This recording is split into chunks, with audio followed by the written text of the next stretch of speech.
म्हणजे तुझ्या विरुद्ध असं काही नव्हतं का आमच्या मनात? आई काय झालं? तू पण रागावलीस का श्री सारखीच आमच्यावर? नाही नाही, अजिबात नाही. असं का म्हणताय तुम्ही? म्हणजे तुझ्या विरुद्ध असं काही नव्हतं का आमच्या मनात, पण तू नव्हतीस. श्री गप्प गप्प असायचा. आम्हाला काय करायचं काही सुचत नव्हतं ग. तू येशील अशी तर आशाच सोडली होती आम्ही. मग आमच्या बुद्धीला जे सुचलं ते केलं आम्ही. नाही, श्री बरोबर बोलायला हवं होतं, त्याबद्दल चुकलं आमचं. श्रीचं सुख ते आमचं सुख न ग. श्री जर तुझ्या बरोबर सुखी असेल तर आमचं काहीच म्हणणं नाहीये, काहीच प्रॉब्लेम नाही आम्हाला. आपलं सगळ्यांचं चांगलं जमत होतं की ग आधी, किती सख्य होतं. पण नंतर मग हे सगळं झालं. माझं फक्त एवढंच म्हणणं आहे की आमचं काही चुकलं असेल ना तर आम्हाला समजून घे. रागावू नकोस ग श्री सारखी. आई प्लीज तुम्ही असं नका ना म्हणू. बघितलंस ना तू, तो तर बोलायलाही तयार नाहीये म्हणून. पण मी रागावले नाहीच आहे तुमच्यावर आई. पण श्री मात्र दुरावलाय. ते काही खरं नाहीये हो. एकदा डोक्यात राग घालून घेतली ना की मग काय विचारू नकोस. वडिलांनीच डोक्यावर हात ठेवलाय त्याच्या. पण श्रीचा राग जाईल. जाईल तेव्हा जाईल. पण तू तरी. आई मी म्हणाले ना तुम्हाला, मी नाही रागवले तुमच्यावर. आता या वयात आणखी काय हवंय सांग ना. मुलं सुना यांच्या बरोबर राहायचं, कोड कौतुक करायचं, चांगलं चुंगलं खायला करून घालायचं. आणखीन काय हवंय सांग आम्हाला. आई हा चहा तुम्ही घेऊन जाल? कोणाला द्यायचा?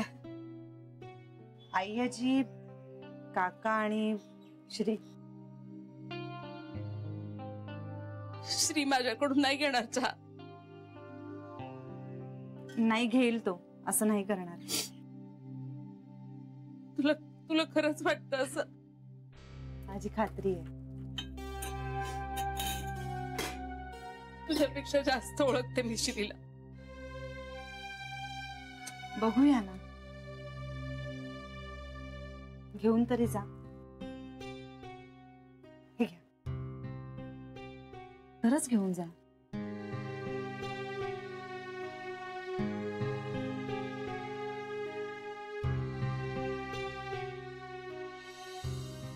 श्री प्लीज चहा घे आणि संपवून टाका बोला.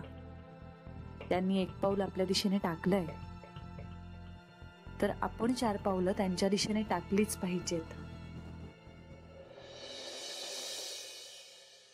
श्री,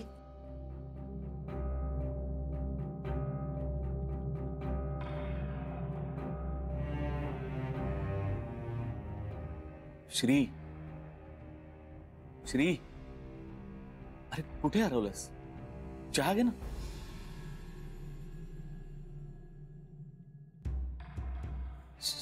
नकोय मला. श्री,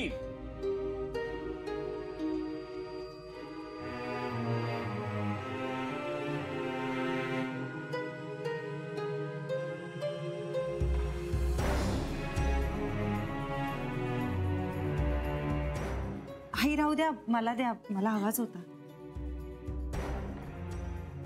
बघ मी म्हटलं होतं ना तुला, तू नाही घेणार चहा माझ्याकडून. तसाही मला हवाच होता चहा. राहू द्या. एकदा डोक्यात तिडी गेली की गेली. मग समोर आई आहे का आणखीन कोणी हे सुद्धा बघणार नाही तो.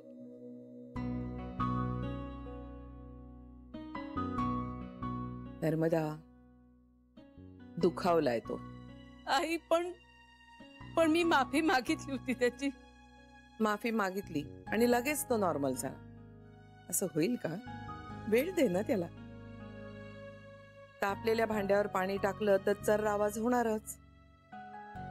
निवू दे, सगळं ठीक होईल. बरोबर आहे आई म्हणते ते. थोडा वेळ गेला की होईल सगळं व्यवस्थित.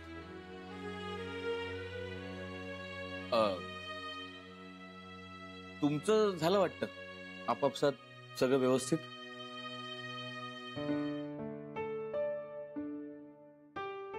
आमचं कधी काय बिघडलं होतं?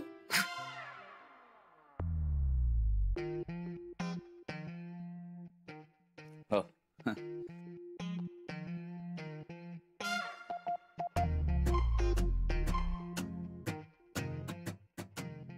आहा, वा वहिनी, अप्रतिम चहा केलायस. खूप दिवसांनी असा परफेक्ट चहा केलास बघ तू. जान्हवीनी केलाय चहा.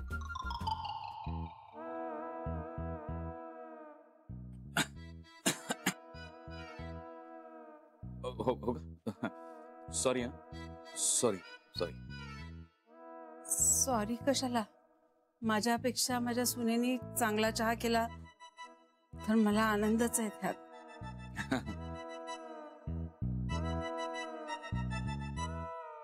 आनंद आहे तिला. फक्त तो दिसत नाहीये चेहऱ्यावर. काका,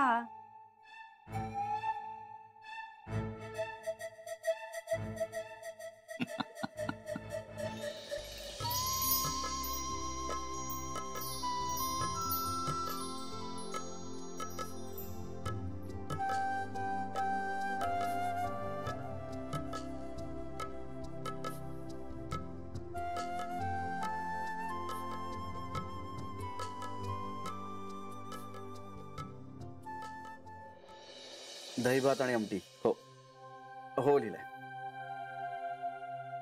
3-4 फुलके ना, चालेल. नारळ पाणी आणि चहा बिस्किट. हो चालेल. बरं, रात्री झोपण्याआधी पण 1 ग्लासभर दूध ना. ओके. गार की गरम? अच्छा, हा आवडीनुसार ना. बरं बरं चालेल, मी तुम्हाला सांगतो. Okay, thank you thank you. जान्हवी, मी आता डॉक्टरांशी बोललो. मी तुझं सगळं डाएट समजावून घेतलंय. त्यांनी सांगितलेलं आहे की आत्ता तू 1 ग्लासभर दूध प्यायचंस, गरम चालेल. त्यानंतर 8 वाजता हेवी ब्रेकफास्ट, 11:30 वाजता एक मोठा ऍपल. जेवणामध्ये पालेभाज्या, फळभाज्या, दही भात, आमटी, भाकरी असेल तरी चालेल. पोळ्या असतील, फुलके असतील तर 1-3-4. नंतर ते हळूहळू वाढवत जायचं. त्यानंतर 4च्या दरम्यान 1 नारळ पाणी आणि थोड्या वेळानं चहा आणि बिस्किट. एवढं सगळं तुला घ्यायचंय. हे सगळं मला माहिती आहे श्री. अगं पण मी हे स्ट्रिक्टली फॉलो करायला हवं आता. हो. चल, मी ना याचे जरा रिमाइंडर्स लावून ठेवतो, नाहीतर मीच विसरायचो. मी नाही विसरत श्री काही. तरीही रिमाइंडर्स असलेले बरे. नाही काय ग, काय झालं? तुला माहित नाहीये का?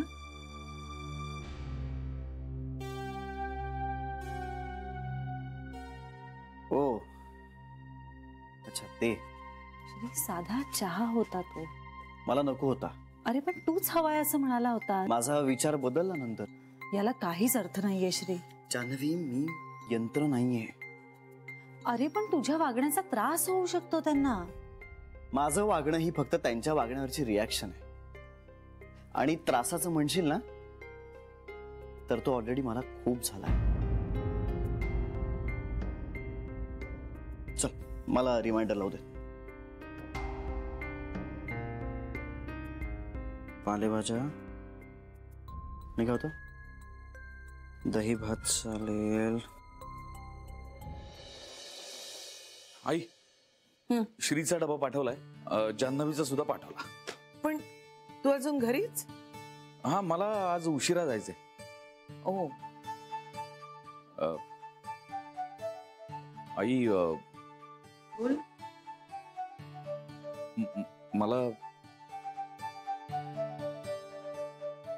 मला खूप दया येते बहिणीची. दया तर मलाही येते. श्रीनी हट्टीपणा सोडला पाहिजे आई. सोडेल तो. कधी? अरे त्याचा त्याला वेळ नको का द्यायला? खूप वेळ घेतो यारा. तितकाच वेळ लोकांना देतोही तो. उशिरा चिडतो, पण चिडला की लवकर शांत होत नाही. स्वभाव आहे तो त्याचा. काहीतरी करायला पाहिजे.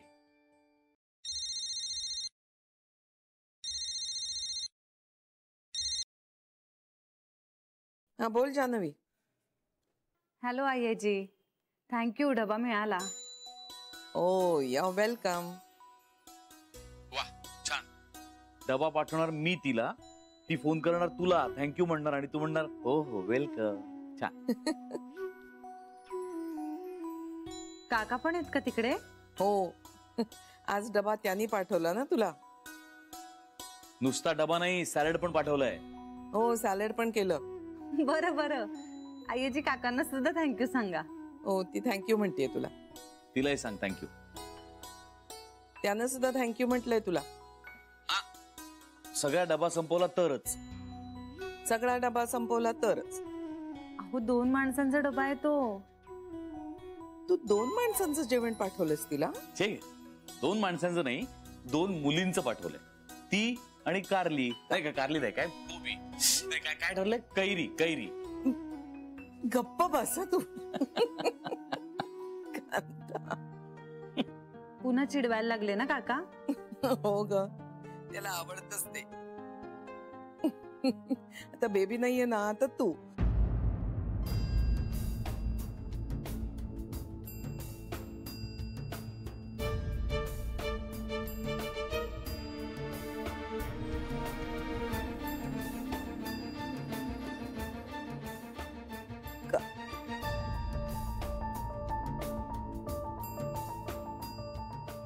आयेजी,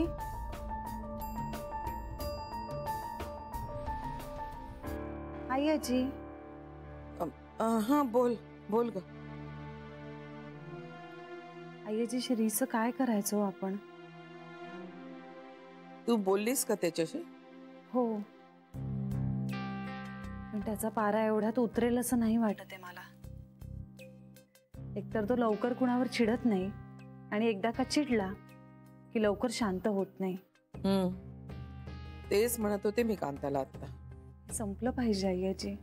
आम्हालाही तेच वाटतंय. तू काळजी नको करूस. तू घरी ये, मग बोलू आपण. हो, ठेवू phone. Bye bye bye.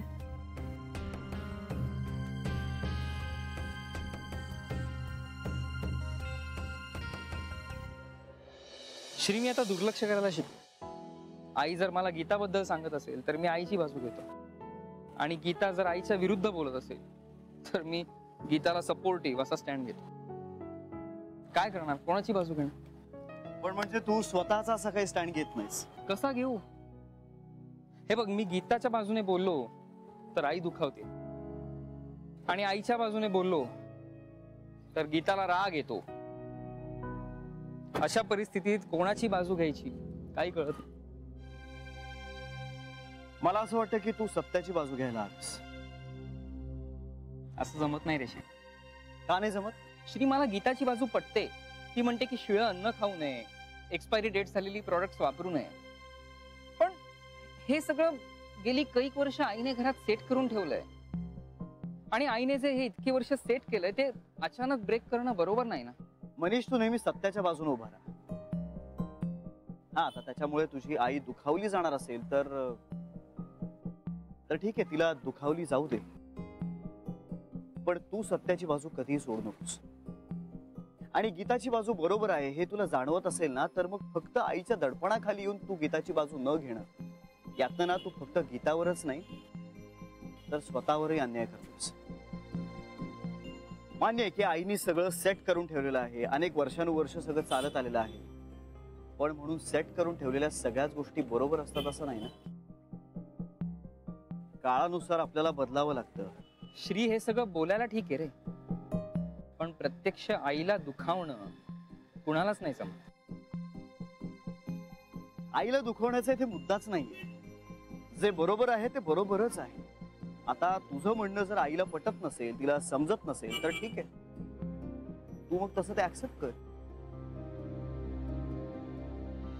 Shri, तू आई आणि बायकोच्या भांडणात बायकोच्या बाजूने उभा राहू शकला असतास? मी बायकोच्या बाजूने नाही, पण सत्याच्या बाजूने नक्की स्टँड घेतला असता.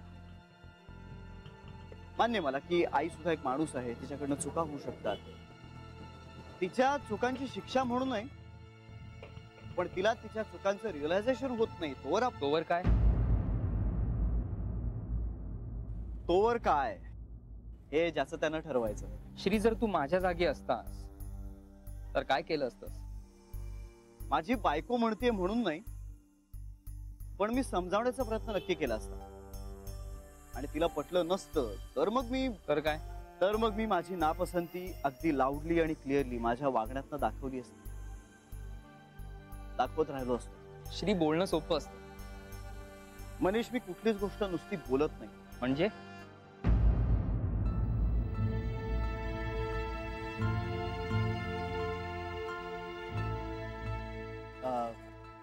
चला मी निघतो, मला मीटिंगला उशीर होतोय.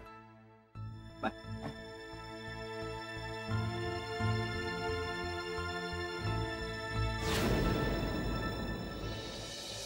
काहीच बोलला नाही का ग श्री? जान्हवी तरी बोलली का? सरे, तिने मोठ्या मनाने माफ केलंय मला. खरं तर तिने मनात आधी ठेवायला हवी होती. आपण किती तिच्या विरोधात बोलत होतो. तिच्या नवऱ्याचा दुसऱ्या मुलीशी लग्न जुळवायचा प्रयत्न करत होतो आणि तरीही तिने मोठ्या मनाने माफ केलंय आपल्याला. कधी कधी वाटतं ना, आपल्या पोटच्या पोरापेक्षा सूनच जास्त जवळची आहे. चुकलंच आपलं. आपण जान्हवीला समजून नाही घेतलं. म्हणजे श्रीच्या बोलण्याचा राग आलाय, पण त्याचे जान्हवी बद्दलचे मुद्दे पटायला लागलेत आता मला. खरंच जान्हवी नसती तर माझं वधूवर सूचक मंडळ अस्तित्वातच आलं नसतं. सरे, मी ना जान्हवीशी बोलायला लागले. बेबीला काय वाटेल? नाही, तिला काय वाटायचं असेल ते वाटू दे, पण मी ठरवलंय आता किती वर्ष असं ह्याला काय वाटेल त्याला काय वाटेल असं म्हणून जगत राहायचं. आई म्हणतात तसं करणार आहे मी.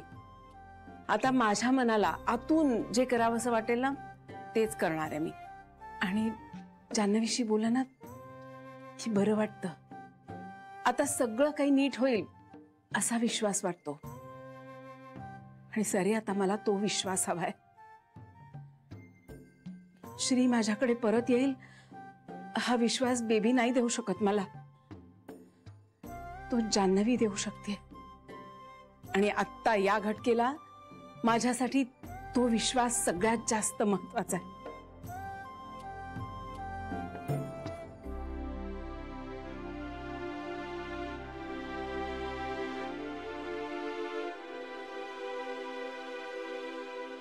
बाबा, तुम्ही याल का काही दिवस माझ्याकडे राहायला? अगं वेडी आहेस का तू? का पण काय झालं? हे आता मध्येच काय काढलंस एकदम? मध्येच असं काही नाहीये. खूप दिवस माझ्या डोक्यात होतच, आता बोलले इतकंच. नाही नको, मी आपलं इथेच बरं आहे. पण मग तुम्ही इथे तरी नीट राहणार आहात का? हे बघ, तू आता इथली काळजी सोड. तू आता बाळाचा विचार कर. नीट खा पी, व्यायाम कर, आनंदात राहा. बाबा, मी हे सगळं करतेय, पण मग आता पणबीण कशाला? बाबा, तुम्ही हवे आहात आम्हाला. अगं मग मी तुम्हाला सोडून कुठे चाललोय? वृद्धाश्रमाचं खूळ आहेच ना तुमच्या डोक्यात. ते मला या बाई बरोबर राहायचं नाहीये म्हणून. ठीक आहे ना, मग माझं घर काय वाईट आहे? लेकीच्या घरी राहायची पद्धत नाहीये आपल्यात. वृद्धाश्रमात जाण्याची आहे वाटतं. वृद्धाश्रमाकडे मी पद्धत म्हणून नाही, पर्याय म्हणून बघतोय. नाहीतर ही बाई काही माझी पाठ सोडायची नाही. आता पाय बरा झाला की निघेन. आणि अगं कुठे लांब जात नाहीये मी. फोन आहेच की. तुम्ही फोन केलात की लगेच रिक्षात बसेन आणि येईन तुमच्याकडे. पाय बरा होईपर्यंत तरी थांबणार आहात का? हो, म्हणजे आता काय, नाईलाजच आहे. तिथे जाऊन आणि लोकांना त्रास कशाला द्यायचा? बाबा, याची खरंच गरज आहे का? अगं त्याशिवाय मी एवढा टोकाचा विचार करेन का? मला ही बाई आता माझ्या आयुष्यात नकोय. बाबा, पण मी माफ केलंय तिला. तो तुझा प्रश्न आहे. माझं काही म्हणणं नाहीये त्याबद्दल. एकदा शेवटचं माफ करा ना. नाही, मला ते शक्य होणार नाही. तुझ्या पोटात पोर असताना सुद्धा ती तुझ्याशी जे काही वागलीये ना ते केवळ अक्षम्य आहे. बाबा जाऊ दे ना, तू नको काळजी करूस माझी. मी अतिशय सुखात आहे आणि वृद्धाश्रमात गेल्यानंतर एकदम आनंदातच असणार आहे. पण बाबा आता ताई एवढं सांगते तर. पिंट्या, मी ताईकडे जाणार नाहीये आणि मला आता यावर चर्चा नकोय.